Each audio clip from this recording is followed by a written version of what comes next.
Hey, what's up everybody? I'm going to do a quick review on this Sony NW-ZX2 digital audio player. I've seen some unboxing videos and some other general reviews on here, but I'd like to share with you my experiences, the pros and the cons of this particular digital audio player. As I'm doing this video, you may notice that I may put this just on top of this just for presentation purposes. It's closer to the camera or whatever the case may be, but don't worry about that.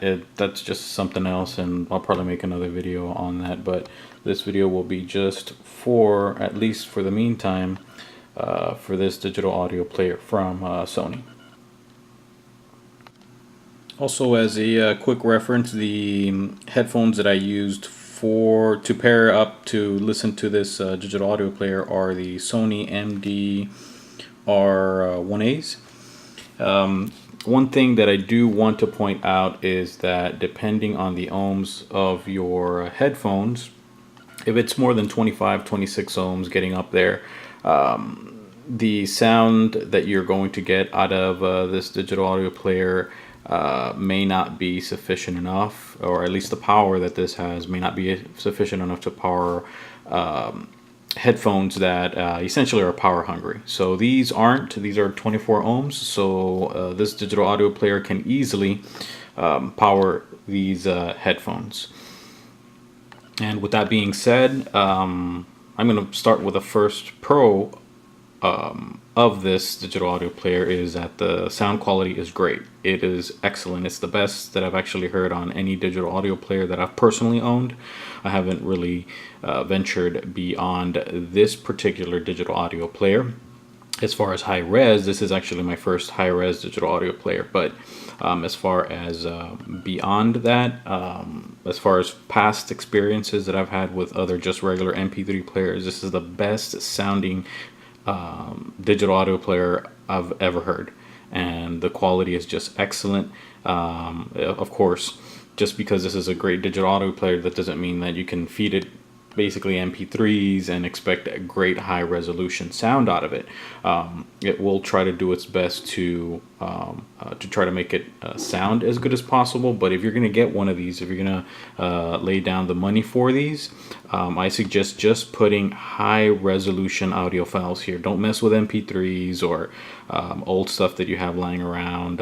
Invest the money and put high resolution audio on this. You're not going to waste this money to hear your old MP3s on it. You can, and I have, but honestly, the space that you have on this is going to be eaten up really quick just by the high resolution files, that at the end of the day you're going to throw out those MP3 files anyways. That's what I found myself doing. But on my first, I think the first and only pro that I have on this digital audio player is the sound quality. It's excellent. It's great. It's just awesome.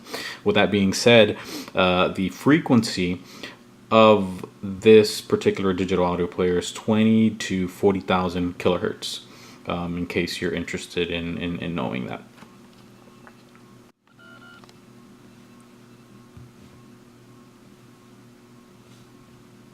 Okay, great. I've been trying to have this digital audio player do what it just did. Sometimes when you power it up, it will not update the database of the music files. For some reason, it'll wait until you actually press the music icon, if you have it there, for you to start listening to music, and then and only then will it update. It won't do it on startup. It'll wait for you to actually get ready to start listening to music, and then that will it'll update. I don't know why it does that. It doesn't do it all the time. It frequently does it, or it does it 100% of the time when you actually drop in files into this. It's just standard. But after that, even if you don't drop in files into it, if you just turn it off, maybe wait a few hours, turn it on, or the next day, whatever the case may be, it'll turn on and it won't update. And then when you're ready to listen to music, you press this button here to look at your music, and then and only then will it update. I don't know why it does that. It's a little annoying, and depending on how much music you have here, or if you have the micro SD inserted, it may take a while. It may take a minute, 2 minutes, 3 minutes, 4 minutes, depending on how much music you have on there. If the information is fairly recent, it may take a little bit more time, but if the files are consistent, you haven't really added or dropped in anything, it tends to go faster. But that's one little bit of an annoyance that I have found out about this digital audio player. All right, let's talk about weight. Okay, this weighs basically 8.3 ounces. So it is quite heavy.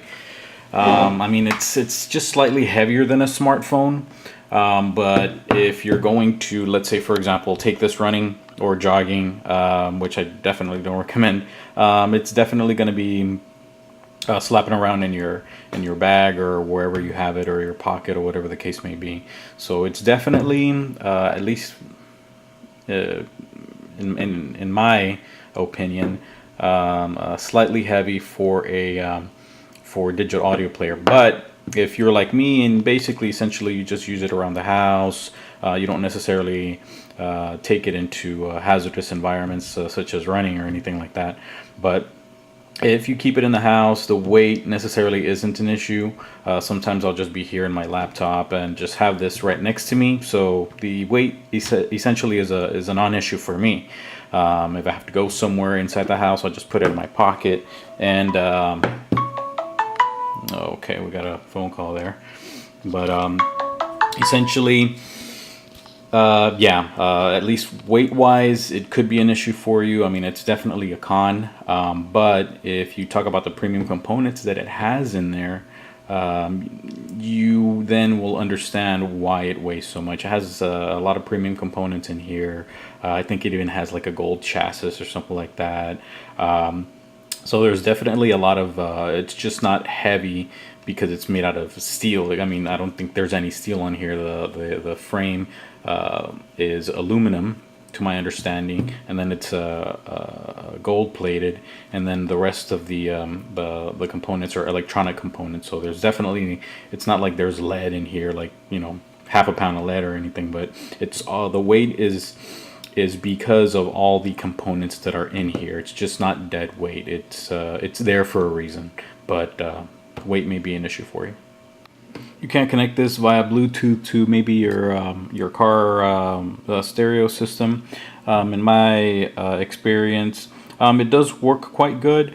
You may just have to do it a couple of times, because when I actually paired it to a 2018 vehicle, the sound was horrible, and I contributed it to possibly the file sizes just having so much frequency, or just being having so much data in them that it wasn't properly being transferred to Bluetooth. But what I did is that I just unpaired it and paired it back in, and somehow that actually made it sound acceptable, because when I did it the first time, I just thought this wasn't just compatible with my particular vehicle.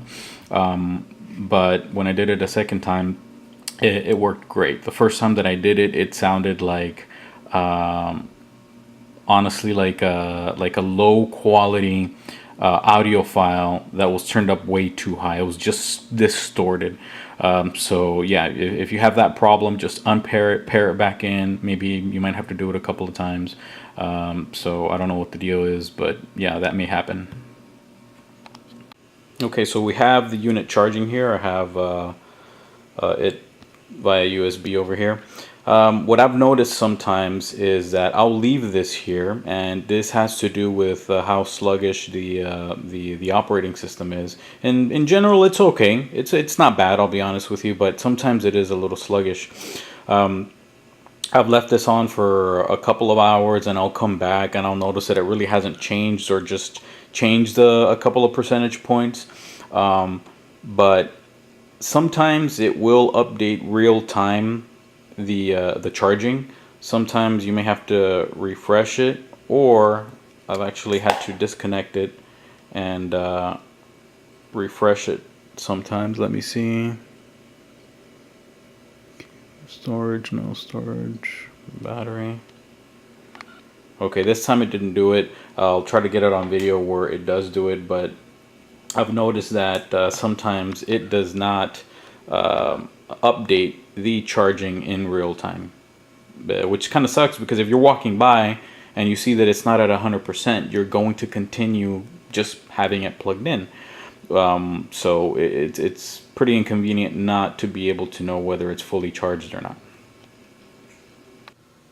Another thing about the charging is that you just can't charge this unit without turning it on. And a lot of us cell phone users, we can have the cell phone off, then plug in the power, and it won't turn the cell phone on. You will see a percentage slowly growing, or slowly charging up. You disconnect the power and it stays like that. It doesn't turn on the phone or anything like that. It's convenient to be able to charge a device without having it to turn it on. In this unit, if you connect it to charge it, it won't immediately start charging and just show you a progression bar, and then if you disconnect it, that just goes away. When you charge it, it actually turns the unit on. So if you just wanted to charge it, you have to remember to turn it back off. That's another thing that could be updated on the next version of this. But again, maybe it's just software related, but maybe with an update they can update it. But it's just very inconvenient. Like, for example, you just saw me plug it in, it turned on, I'm sorry. I didn't want to turn it on. I'm done charging, and guess what? It stays on.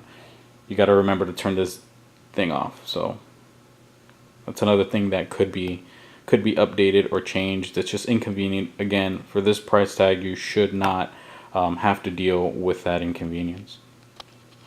Okay, and another thing is that if the screen is off, you don't know if it's off or if it just timed out. The audio could be still playing, and you don't know. And what I mean by that is because sometimes you may get busy. You may be playing something, right? And then you just leave the headphones down. You go and come back, and maybe it's hours later on, you had to go and run an errand or something, and you come back and you don't know if it's on or off.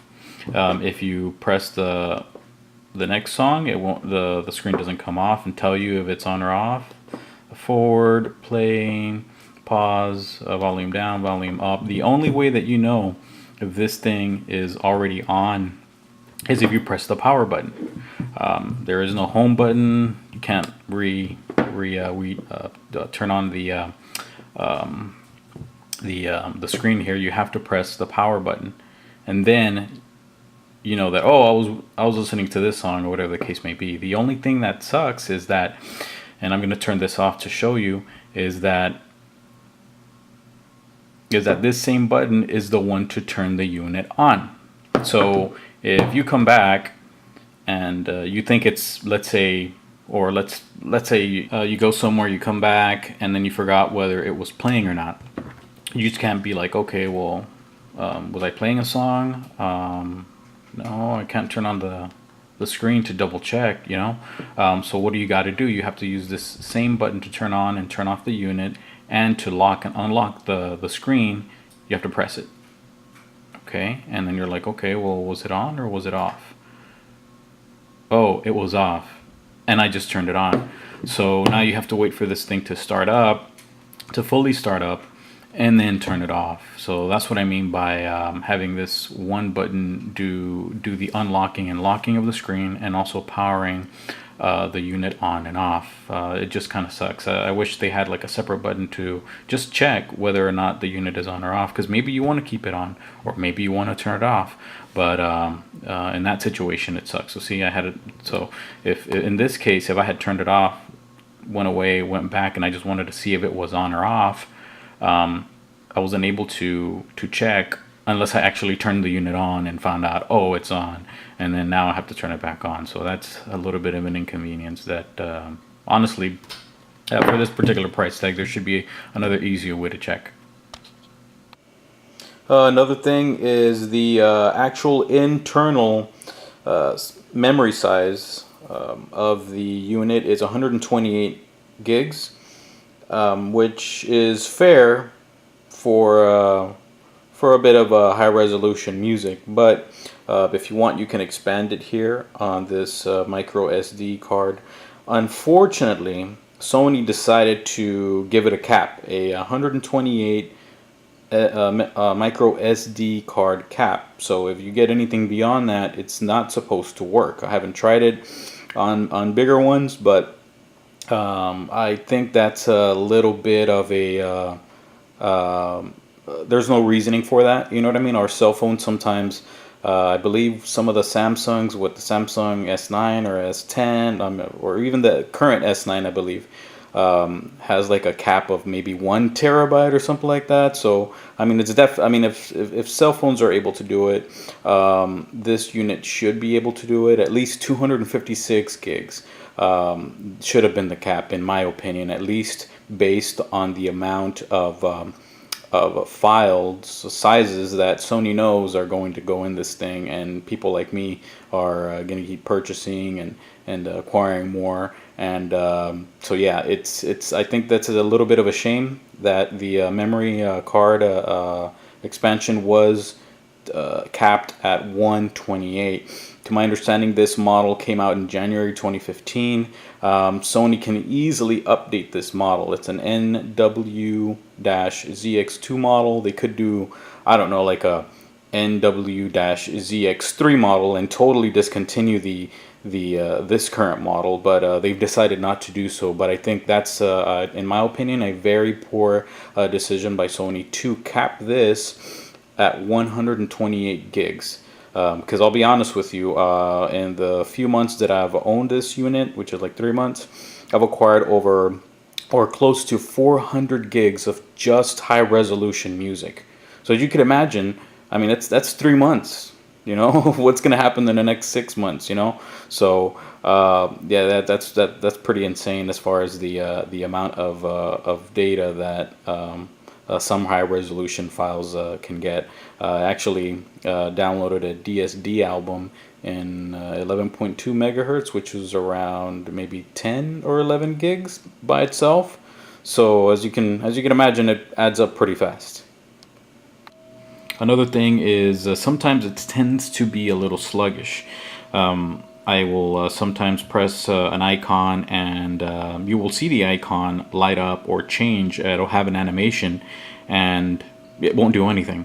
Or sometimes I will play a piece of music and it won't immediately act. I'll have to like do it twice or something like that.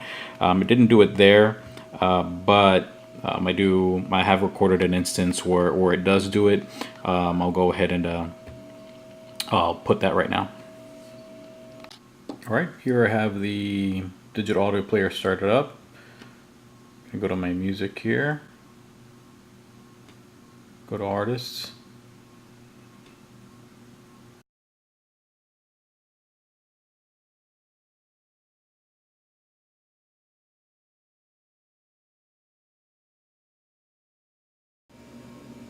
Cover art. That's another thing that's a little bit of annoying. Sometimes the cover art, even though it will properly display on your laptop, when you transfer it to this player, it will not show. You get this ugly colored, multicolored sometimes, different type of color replacement for the cover art. But if you actually transfer the album cover image, you can actually easily add it by going to the options here. When you're playing a song, for example, you click on this right here, add delete cover art, add cover art, and then you just search for that particular album cover. Let me see if I can find this one. Okay, this is right here. Alright, done. Add to this song only or entire album. You want to do the entire album. Sometimes you will get a message that says existing cover art exists. Even though it doesn't show, it might show that. But Anyway, so that's one way to actually fix that small problem here. Let me just refresh it right there. See, so now we have that album cover there. But sometimes this player, even though you've already done this, if you power it off or power it on, or maybe a couple of days later, it will lose the cover art. I don't know why it does that. It's quite annoying, and you shouldn't have to deal with that, especially when you pay this particular type of money for this particular audio player. I've never known any MP3 or previous audio players that have done that. In my experience, only when I moved up to this high-res player scenario is when I started experiencing this type of problem. So it shouldn't exist. Also, Sony does need to step up their game on the supported formats, at least in my opinion. In general, this does very excellent. You can throw MP3s, WAV, FLAC up to 24 bits at 192 kilohertz, and even DSD. It supports up to 5.6 DSD files. But in contrast, we have this OnQ digital audio player at less than $500. This is a $1,200 digital audio player. You can find it for less online, but in general, you're talking about $1,000 for this right here, and it caps in at 5.6 megahertz. While that over there is half the price, and it also does 11.2 DSD megahertz. So I think that is a little bit of a contrast, a little bit of a discrepancy here. This particular album, I actually had to convert it to 24 at 192 FLAC. This album that I acquired was an 11.2 megahertz DSD file. I tried plugging it in here to see if it would... Hey, what's up? What's going on? Huh? He wants to review too. Anyways, so as I was saying, 11.2 megahertz DSD files. This album actually originally is. I plugged it in here. If you try to play it, it just won't play it. It will say unsupported file, and it will just continue down the line to the next supported file type. So what I had to do was convert this to a file type that this particular audio player supported. So does it suck that it doesn't support higher than 5.6 megahertz? Yes. But in all truthfulness, I mean, am I going to hear a difference between 5.6 to 11.2? More than likely not. But it doesn't hurt to have that supported, especially when you pay the premium for this particular digital audio player. So like I said in an earliest section, that Sony could easily just have another version of this, just more updated. And while I'm at that, also the data connection, it looks like it's maybe a 2.0 USB connection. They can easily bump that up to 3.0 at least. To have a faster data connection, because it is a little slow when transferring. So that's another little bit of a negative. If you have a big file like this one, for example, then it's gonna take a while. But if it's like a gig, it's negligible. You're not gonna curse over it. But it would help if they actually make this data transfer connection a little bit more updated.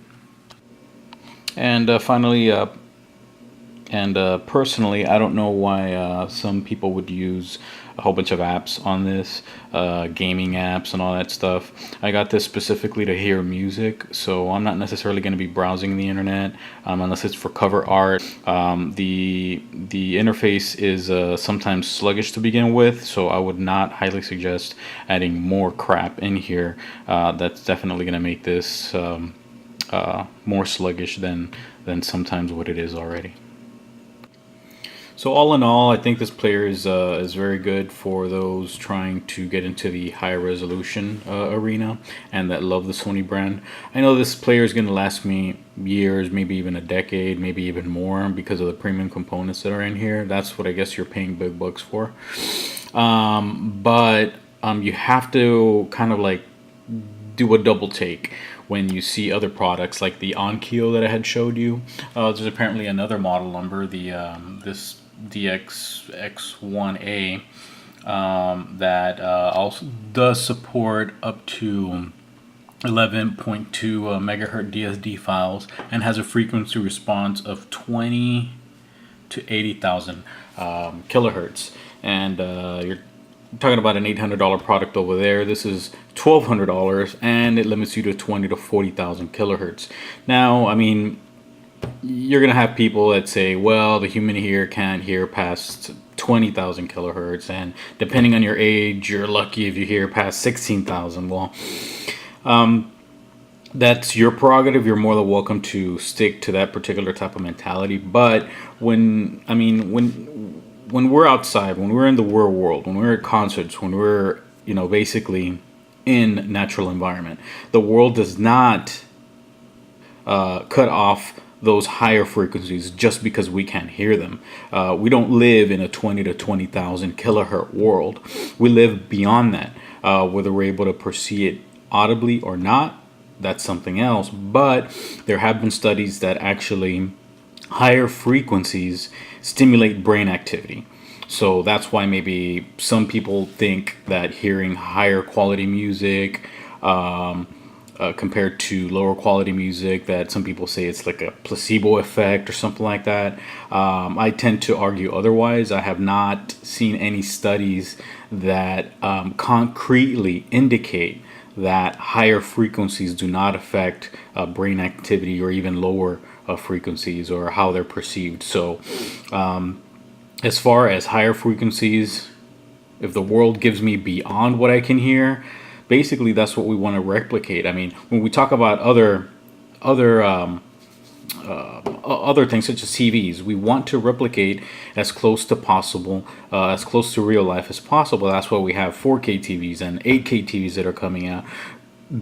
The resolution is always getting better. That's what we want. I mean, why doesn't the industry stop and say, well, if you're at 10 feet, you might not distinguish a 1080p TV versus a 4K, so why should we continue? No, of course. I mean, we're going to continue to try to replicate real world in recorded and video media. I mean, that's what the ultimate goal is. But as far as dismissing anything beyond 20 kilohertz, and saying that it's a non-factor, that's definitely a personal opinion. But I'm in the camp that if I can get it, why not? So it is what it is. That's my opinion. My final thoughts on this is that it's a very great sounding player, a little expensive, and it could use some upgrades. And if you're on a budget, you may actually want to try some of these other options, like the Onkyo that I was showing you. I'm sure that might sound great. I might actually pick that one up just because of the higher frequencies, and then see what I'm able to get. But as a talking about higher frequencies, I did mention to you that I had something earlier below it by Sony. This is a digital audio converter, also called DAC by the acronym, and I'll talk about that in another video. But if you like Sony, you like how their product builds are, if you find them highly reliable, then I would definitely highly suggest this one for you. But if you're on a budget and you want the best bang for your buck, I would definitely look somewhere else, especially because of some of the little glitches and things that I've indicated to you. But overall, it is a great player. Is it overpriced? Yes, definitely. They can definitely upgrade this and still charge the same amount of money, but maybe they have a lot of them in old stock, and they want to clear those first before they start doing or messing with a different model, which I totally understand as an investment company investment standpoint. But yeah, if you're willing to dish it out, you like Sony, has great sound, you won't be disappointed, and you'll just encounter those little problems that I mentioned before. But overall, it is really a great player.